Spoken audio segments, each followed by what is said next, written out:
kepada semua rakyat yang bersedia untuk mengulurkan bantuan dan derma, sama ada sederhana atau secara kecil-kecilan, agar dalam tempoh beberapa hari ini kita dapat mengumpulkan lebih dari RM50,000 untuk menampung kekurangan yang sudah direnung di dalam kita, sudah direnung berdetuk-detuk. Kita pastilah dia tak boleh jawab.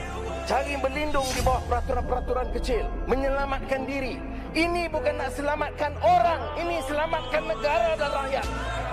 Saya bantah kali pertama dengan keras. Besar apa diam bila rakyat tahu hilang duit begitu banyak. Minta diadakan segera sidang. Bahas maknanya sesi parlimen biasa, bukan 11.3. Belum pernah. Tuan Speaker, jangan izinkan parlimen ini dipermainkan. We hold you responsible. Speaker mesti ada courage. You are the Speaker of the House. Dulu orang boleh kata, hang ketua pembangkang. Hang belum jadi di Perdana Menteri. Hang Perdana Menteri tepi. PM tepi. Lagu dah tengah. Saya tak ada duit.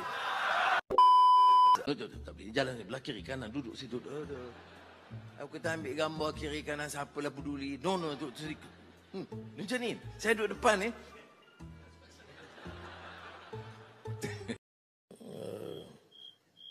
Masa timer.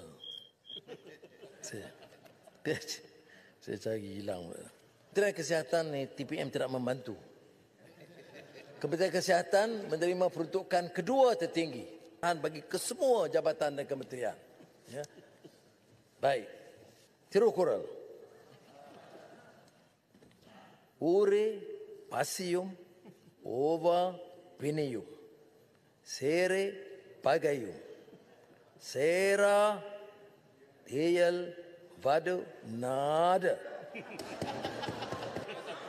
Membangun negara, mesej je kuat. Ya, tak payah jerit. Bangun kalau nak bangun. Nak jerit apa? Saya tekan duduk. Tadi lah. Putrajaya.